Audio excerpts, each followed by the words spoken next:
הנה לא ינום לשון שם ישראל, אדוני שומרך, אדוני צילוך על יד ימינך, יאמר השמש לא יככו, ויורח בה לא, אדוני ישמרך מכל רוע ישמרס נפשך, אדוני ישמר צאצך ובייך, מעתו ויד אילום. Mes chers amis, puis quelques pièces, mettez dans la boîte de tzedaka ce qui va précipiter la goula et toutes les bénédictions qui viennent avec. Eh bien, ces derniers jours, nous avons parlé du rabbi, de la rabbinite, de leur arrivée aux États-Unis, comme hier, le 28e jour du mois de Sivan, a transformé le monde entier pour nous préparer à la venue de Mashiach. Le leadership de Moshe Rabbeinu. La manière comment le tzaddik de la génération mène son peuple. Eh bien, regardons la paracha de cette semaine, où nous avons cette histoire, comme Korach se révolte contre Moshe Rabbeinu. Et la Torah nous raconte que Korach s'est exprimé d'une manière très très agressive contre Moshe Rabbeinu. Il a encouragé 250 des Sanhedrin, des juges, Raché Sanhedrin, les têtes des juges de cette époque. Regardons un peu comment Moshe Rabbeinu a réagi dans cette situation. Je ne vais pas rentrer aujourd'hui dans l'explication, c'était quelle la raison de cette révolte, c'est un sujet pour soi-même. Mais aujourd'hui, comme je parlais du concept de leadership, je veux qu'on réalise un peu la particularité de Moshe Rabbeinu comme Raya Mehemna, comme Dieu l'appelle, mon berger en qui j'ai confiance, confiance absolue.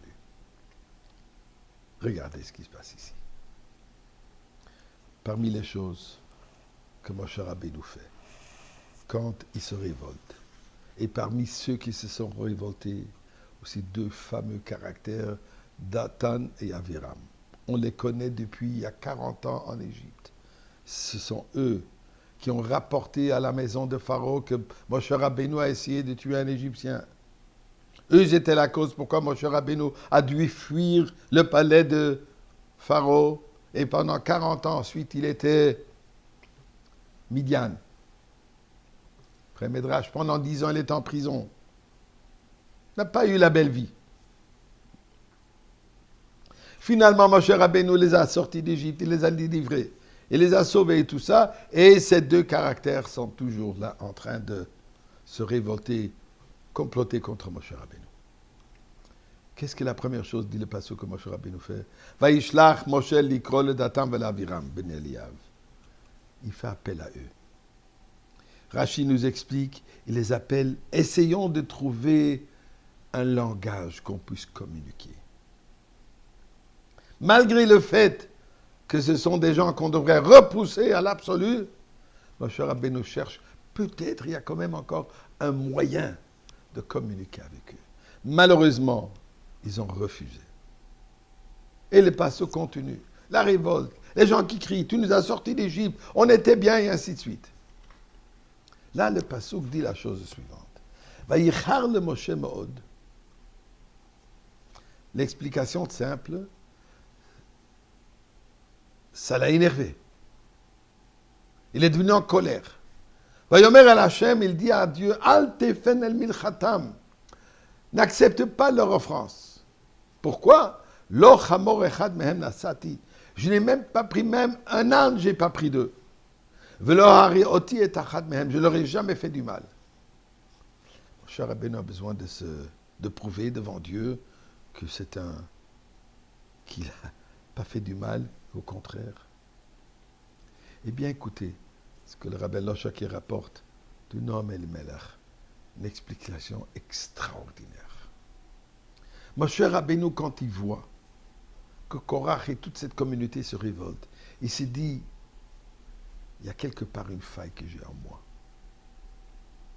Je n'ai certainement pas suffisamment essayé où je n'ai pas trouvé le bon moyen comment communiquer avec eux la parole de Dieu, afin qu'ils comprennent que tout ce qui se passe, c'est la volonté de Dieu.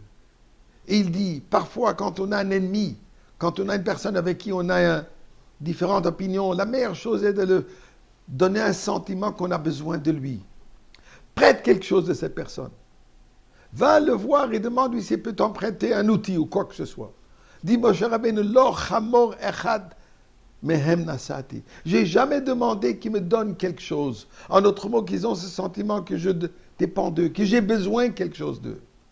Dès qu'on crée cette dépendance, que l'autre pense que j'ai vraiment besoin de lui, là, ça va ouvrir un nouveau moyen de communiquer. Donc, Moshe Rabbeinu, au lieu de les juger, Vayichar le Moshe d'Irachi, ça l'a peiné au profond de soi. Ça, c'est Moshe Rabbeinu. Ça, c'est le vrai leader. Le rabbi lit de cette même manière. Et ça, c'est la qualité de Mashiach qui va nous amener aujourd'hui même au Beth Amikdash.